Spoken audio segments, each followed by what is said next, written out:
Hello बच्चों, start करने जा रहे हैं बायोटेक्नोलॉजी की एमसीक्यू सीरीज को। हमने पार्ट 1 में डिस्कस किया था बायोटेक्नोलॉजी के 13 एमसीक्यूज को, खास मेन वो लेक्चर आपका इस चैनल पे पड़ा है। पार्ट 1 इसको जाके देख लें, जिसमें हमने इस सारे 13 जो है खास एमसीक्यूज को डिस्कस किया था, ताकि आपका concept more and more clear हो जाए। आगे हम डिस्कस करेंगे एमसीक्यू नंबर 14 जो है यहाँ से। ये आपका पार्ट 2 है बायोटेक्नोलॉजी का। तो 14 नंबर एमसीक्यू बेटा क्या कह रहा है कि HPV vaccine is made by genetic engineering the gene for HPV surface protein insert into. कि ये सवाल कह रहा है कि एचपीवी जो वायरस है, ह्यूमन पैपिलोमा वायरस, इसकी हम वैक्सीन बनाते हैं बाय जेनेटिक इंजीनियरिंग के थ्रू, और इसकी जो जीन है आपके एचपीवी वायरस की, वो हम किसके अंदर दाखिल करते हैं। तो सिंपल है, देखें ये आपका वायरस है, इसका नाम है एचपीवी, जो हमारे अंदर बीमारी कराता है। एचपीवी वायरस जो है ना, इसकी बेटा हम जीन निकालते हैं। ये वो जीन होती है जो एंटी जीन बनाती है, यानी कि इस वायरस का प्रोटीन बनाती है। फिर इस जीन को हम इंसर्ट करते हैं इंसेक्ट सेल के अंदर, जीतों के सेलों में। फिर ये जीन जाके जीतों के सेलों में प्रोटीन बनाती है, उस प्रोटीन को एंटीजीन कहते हैं। फिर ये जो प्रोटीन है हम इंसेक्ट से प्यूरिफाई करके लगाएंगे हमारी बॉडी में, फिर हमारी बॉडी इसके खिलाफ इम्यून हो जाएगी, इसके खिलाफ एंटीबॉडी बनाएगी। ऐसे बाय चांस रियल में अगर ये एचपीवी वायरस आता है हमारी बॉडी में, हमारी बॉडी को पता होगा इसकी एंटीजीन्स के बारे में, क्योंकि ऑलरेडी हमने इसकी एंटीजीन ली है, ठीक है ना। तो यही था, ऐसे इसकी वैक्सीन बनती है। यानी कि एचपीवी जो वायरस है, इसकी वैक्सीन जो है, इसके अंदर क्या होता है, सिंपल इसके एंटीजीन यूज होते हैं। यानी कि इसकी जो वैक्सीन है वो कॉन्जुगेट वैक्सीन कहलाती है। तो इसका करेक्ट आंसर आप खुद देख लें, क्या है, इंसेक्ट सेल है। बाकी प्लांट्स में ये यूज़ नहीं करते हैं, एग्रोबैक्टीरियम इसमें नहीं करते हैं। यीस्ट के थ्रू वैक्सीन बनती है एक वायरस की, जिसको हम कहते हैं हेपाटाइटिस बी वायरस। ये बातें आपके सिंटेक्स में लिखी पड़ी हैं, पेज नंबर 386 के अंदर। देखें एक चार्ट बना होगा, उस चार्ट के अंदर एक आपको ऊपर से कॉलम नजर आएगा, दूसरा नंबर कॉलम व्हाइट कलर का होगा, एचपी वायरस वहां पे लिखा पड़ा है, ठीक है ना बच्चों। आगे चले क्वेश्चन नंबर 15 पे। तो यहाँ पे क्या कह रहा है, vaccine of influenza virus containing influenza virus है, ये हमें जुकाम कराता है। इसकी वैक्सीन के अंदर हम क्या यूज करते हैं, तो बेटा इसके अंदर हम यूज करते हैं एंटीजीन्स को, ठीक है ना। इसके अंदर एंटीजीन होती हैं, यानी कि ये भी वैक्सीन कॉन्जुगेट वैक्सीन में आती हैं।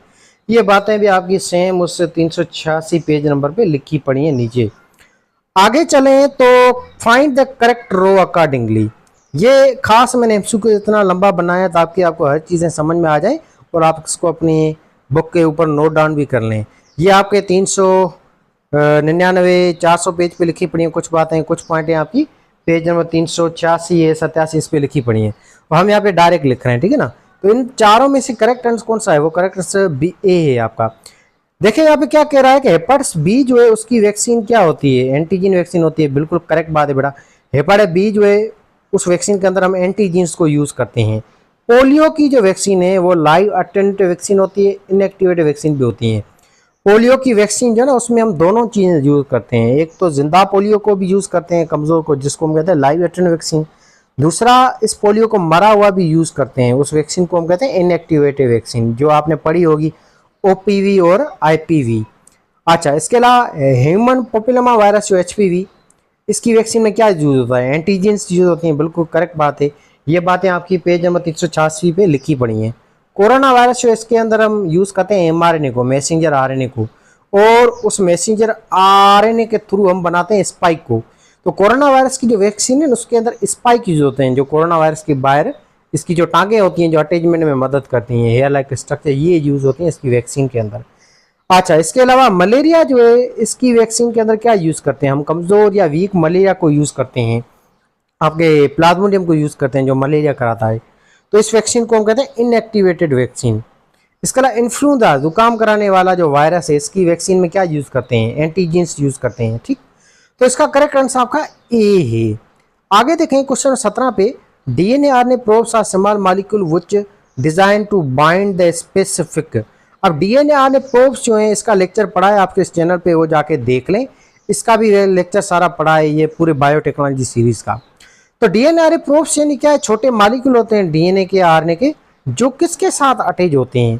तो आपको पता है बेटा, ये अटैच होते हैं डीएनए आरएनए सीक्वेंस के ऊपर। जो भी जरासीम हमारे सैंपल में होगा, उस जरासीम की जो सीक्वेंस होगी पार्टिकुलर, उसके ऊपर जाके ये बाइंड होते हैं डीएनए आरएनए प्रोब्स। इससे आइडेंटिफाई हो जाएगा, हमें पता लग जाएगा कि इस बंदे के अंदर कौन सी बीमारी है या कौन सा जरासीम आया है। क्वेश्चन नंबर 18 देखिए, DNA probes are labelled with. DNA RNA probes को हम किसके साथ लेबल करते हैं ताकि हमें पता चले कि फला जगह पे ये प्रोब्स अटैच हुए हैं। तो इसको लेबल करते हैं फ्लोरेसेंट डाई के साथ और रेडियो एक्टिव मार्कर के साथ। रेडियो एक्टिव मार्कर या इसको कहते हैं सरफेस मार्कर। ये फास्फोरस होता है यूज, फास्फोरस 32 हेवी आइसोटोप आपके इस डीएनए और आरएनए प्रोब्स के ऊपर हम लेबल करते हैं ताकि हमें अंदाज हो जाए, पता चल जाए इसके थ्रू। ये प्रोब्स जो होते हैं इसके ऊपर radio active marker radiation mix करते हैं, बाकी फ्लोरेसेंट डाई जो है ये केमिकल या कलर शो करेगी ताकि हमें पता चल सके। क्वेश्चन नंबर 19 देखें, डीएनए आरएनए प्रोब्स यूज, ये थोड़ा गलती हो रही है, DNA RNA probes use for detection of dash from clinical sample such as blood, urine and tissues.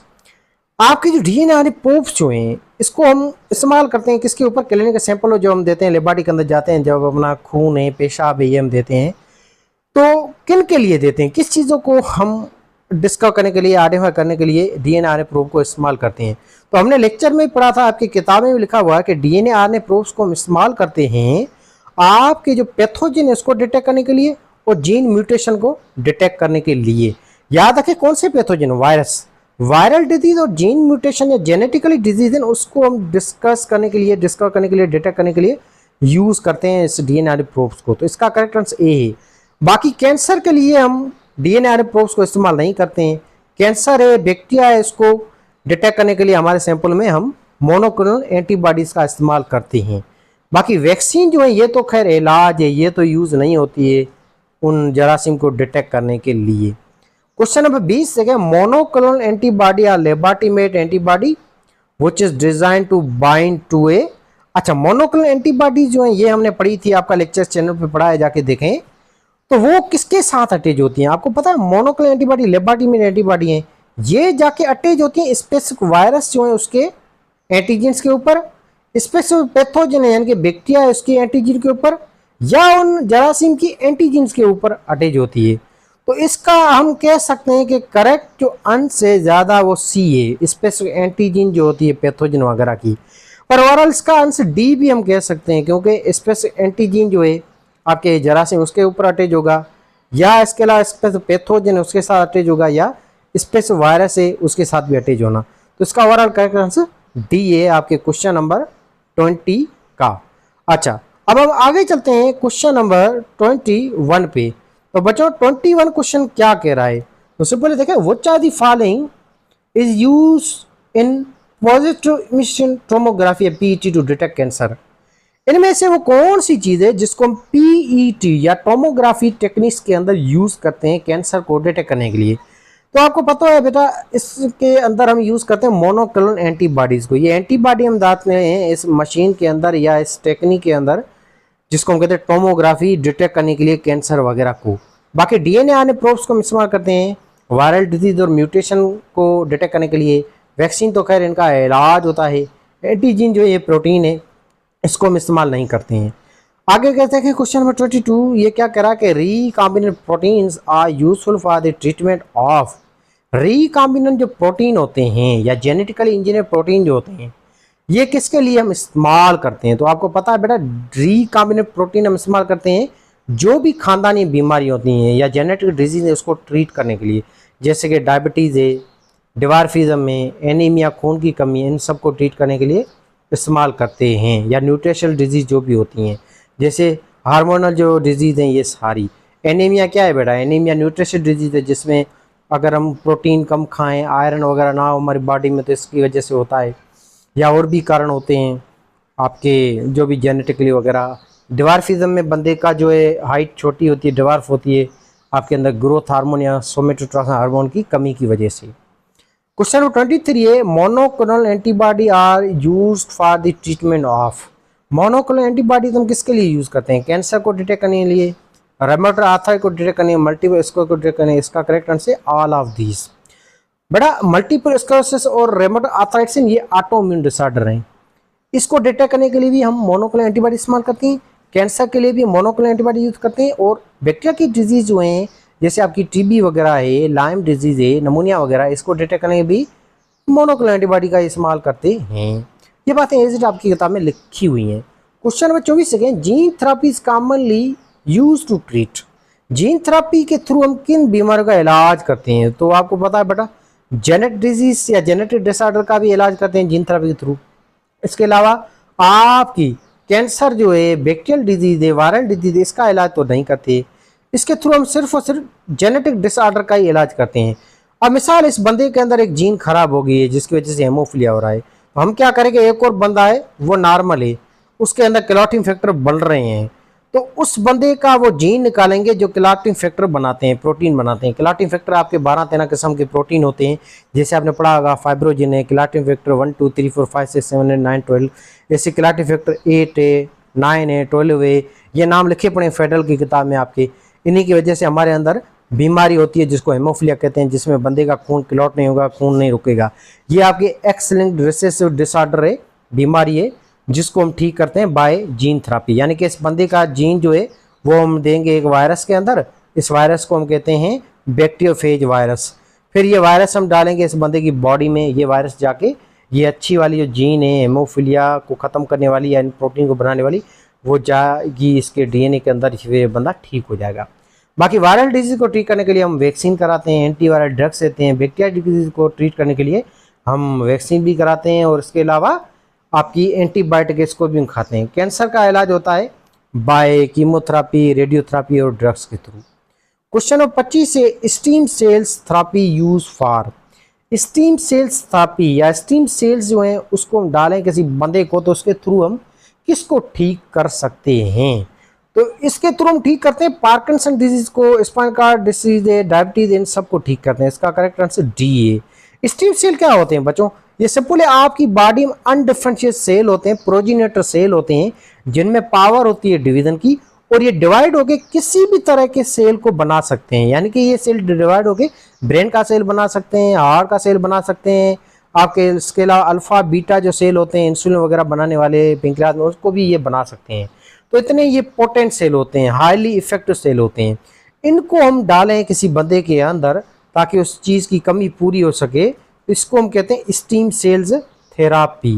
Question number 26 को देखें। क्वेश्चन नंबर 26 बेटा क्या कह रहा है? हेमोफिलिया इज ए, हेमोफिलिया कौन सी बीमारी है? जेनेटिक डिजीज है, बिल्कुल।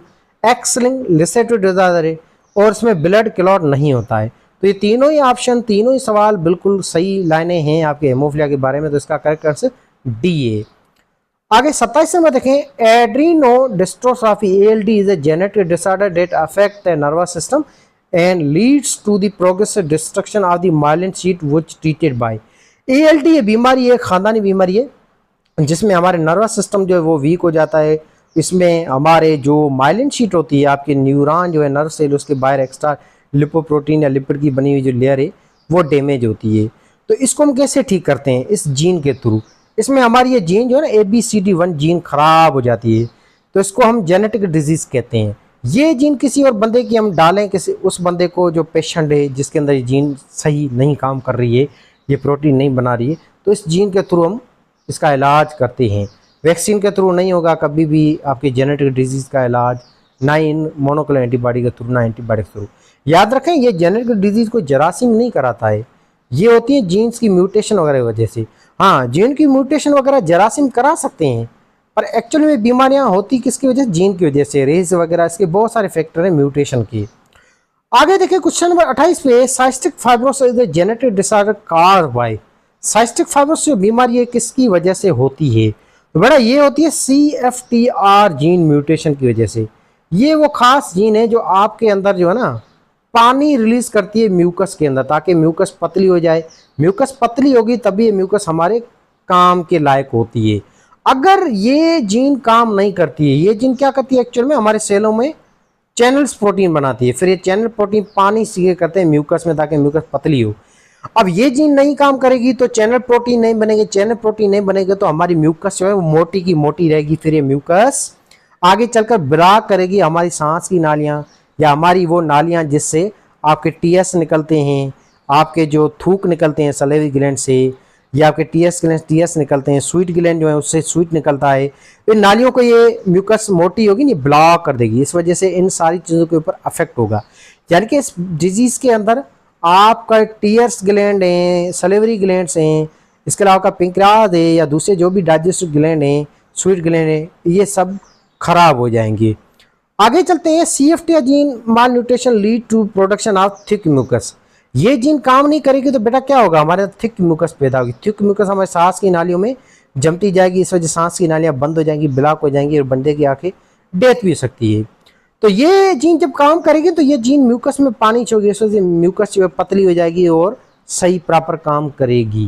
क्वेश्चन नंबर 13 है, gene excretion is a vital procedure that is helpful to detect.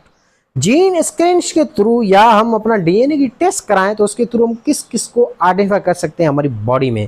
तो हम जेनेटिक डिजीज का पता लगा सकते हैं, म्यूटेशन का पता लगा सकते हैं, डिजीज जो भी है उसका पता लगा सकते हैं। तो इसका करेक्ट आंसर ऑल ऑफ थी। तो बेटा ये थी आपकी बातें, ये थी आपकी चीज़ें जो हम अच्छी तरह से इस MCQs को पढ़ चुके हैं। अब इसका हम थोड़ा ओवरव्यू करते हैं ताकि बच्चे कुछ कह रहे थे कि सर आखिर में इन सारे MCQs जो हैं उसके करेक्ट आंसर जो हैं की हैं वो भी आप ऊपर से बना लें। तो बहरहाल ये हम बनाते हैं। क्वेश्चन नंबर पहले से शुरू करते हैं। क्वेश्चन 1 है, किन्होंने वैक्सीन बनाई थी पहली बार? तो वो था एडवर्ड जेनर बेटा, ठीक है। इसको हमने डिटेल में पहले ही पढ़ चुके हैं, आपके पार्ट 1 में वो वीडियो पढ़ा है। 18 से लोएस्ट पास्चर है, उसने वैक्सीन बनाई थी किसके खिलाफ? एंथ्राक्स के खिलाफ। चिकन पॉक्स बीमारी कौन कराता है बेटा? वायरस कराता है। टिटनेस कराने वाला कौन है? वो क्लोस्ट्रीडियम टेटनी बैक्टीरिया है। Find a right to according, इसका करेक्ट आंसर डी है। इनएक्टिवेटेड वैक्सीन में हम मरे हुए जरासीम यूज करते हैं, लाइव एटेंट में हम जिंदा को यूज करते हैं, टॉक्साइड में कॉन्जुगेट या उसके मॉलिक्यूल को यूज करते हैं। क्वेश्चन नंबर 6 है, कोविड-19 की वैक्सीन कौन सी है? ये सारी कोविड-19 की वैक्सीन है, Sinopharm, Sinovac, Pfizer, Moderna, AstraZeneca, all of this. Question number 7 है, इसमें लिखा पड़ा है कि वैक्सीन फॉर पोलियो वायरसेस, इसकी आपकी बोथ A एंड B है, ये OPV IPV दोनों वैक्सीन पोलियो की है। MMR वैक्सीन किसके लिए यूज होते हैं? इन तीनों बीमारी को ट्रीट करने के लिए यूज करते हैं। किन की वैक्सीन अभी तक नहीं बनी है बेटा? HIV, हेपेटाइटिस C, इन दोनों की वैक्सीन अभी तक नहीं बनी है, तो इसका करेक्ट आंसर C है। क्वेश्चन नंबर 10 है, name of vaccine of tetanus. Tetanus vaccine का नाम क्या है? वो DTA, DTB है, TTB है, तो इसका करेक्ट आंसर D है। क्वेश्चन नंबर 11 है, लॉकजा किसको कहते हैं? टेटनस को कहते हैं बेटा। Composition of virus, virus in सारी चीजों का बना हुआ है, तो इसका करेक्ट आंसर D है। क्वेश्चन नंबर 13 है, हेपेटाइटिस B की वैक्सीन कैसे बनती है? बाय रिकॉम्बिनेंट DNA टेक्नोलॉजी के थ्रू बनती है। HPV जो वायरस है उसकी जीन हम किस में इंसर्ट करते हैं? तो वो बेटा इंसर्ट करते हैं इंसेक्ट सेलों के अंदर। Vaccine for influenza virus, influenza virus की वैक्सीन में क्या होता है? एंटीजेंस होती हैं। फाइंड द करेक्ट रो, इसका करेक्ट आंसर A था। अच्छा, इसके अलावा 17 नंबर है, DNA RNA process small molecule which is design to bind with, इसका करेक्ट आंसर B है। DNA RNA probes are labelled with, ये किसके साथ लेबल होते हैं? तो बेटा ये लेबल होते हैं आपके फ्लोरेसेंट डाई रेडियोएक्टिव दोनों के ऊपर। RNA प्रोब्स किसके साथ होते हैं? ये सारे आपके होते हैं जीन म्यूटेशन की वजह से होते हैं। जीन म्यूटेशन जो है उसको डिटेक्ट करना और वायरल डिजीज को भी डिटेक्ट करना, ये सारा इन्हीं का ही काम होता है। ठीक है ना बच्चों, तो ये सारी आपकी चीज़ें। क्वेश्चन 16 का करेक्ट आंसर ए। 17 जो है इसमें क्या कह रहा है कि DNA RNA प्रोब किसका अटैच होते हैं? तो आपको पता है DNA RNA सीक्वेंस का अटैच होंगे। क्वेश्चन 18 का करेक्ट आंसर आपका बोथ A एंड B है कि DNA RNA प्रोब्स किससे लेबल होते हैं? फ्लोरेसेंट डाई रेडियोएक्टिव मार्कर के साथ। DNA RNA प्रोब्स जो हैं ये किसको डिटेक्ट करते हैं? तो आपको पता है ये पैथोजन जो है वायरस और जेनेटिक म्यूटेशन डिटेक्ट करते हैं। मोनोक्लोनल एंटीबॉडीज जो है लेबोरेटरी में एंटीबॉडी है जो किसका अटैच होती है? इस पे पैथोजन है, इस पे वायरस है या उसकी एंटीजन उसके साथ अटैच है। इसका करेक्ट आंसर आपका D है, ऑल ऑफ दीज। अच्छा, अब आगे क्वेश्चन 20 है, उसमें आप देखें क्वेश्चन नंबर 21 जो है, सॉरी इसका आंसर क्या है सही? What are the following use for पौधा PET और टेक्निक, इसमें क्या यूज करते हैं? मोनोक्लोनल एंटीबॉडी को यूज करते हैं। रिकॉम्बिनेंट प्रोटीन किसके लिए यूज करते हैं? ऑल ऑफ दीज, इन सब को ट्रीट करने के लिए यूज करते हैं। मोनोक्लोनल एंटीबॉडी किसके लिए हम यूज करते हैं? ऑल ऑफ दीज, इन सब को ट्रीट करने के लिए यूज करते हैं। जीन थेरेपी किसके लिए यूज करते हैं? जेनेटिक डिसऑर्डर को ट्रीट करने के लिए। स्टीम सेल किसको लिए यूज करते हैं? तो ऑल ऑफ दीज, इन सब को ट्रीट करने के लिए यूज करते हैं। Haemophilia x linked recessive disorder है, जेनेटिक डिजीज है, ब्लड क्लॉट नहीं होता, इसका आंसर D है।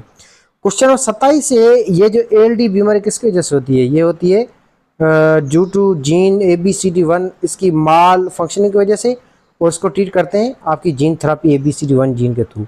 साइस्टिक फाइब्रोसिस, ये कौन सी बीमारी है? CFTR जो जीन है इसकी खराबी की वजह से होती है। अच्छा, CFTR gene malfunction lead to the production of thick mucus. अच्छा, genetic use for all of this. ये थी आपकी बातें, ये सारी चीज़ें। कोई क्वेश्चन कन्फ्यूजन सवाल ज़रूर पूछेगा। नेक्स्ट हम डिस्कस करेंगे अगले एक खास चैप्टर के MCQs को, और आपका इम्यूनिटी वगैरह है ये टॉपिक हम जल्द अपलोड करेंगे। तो वीडियो को लाइक और शेयर और कमेंट ज़रूर करिए। Stay blessed.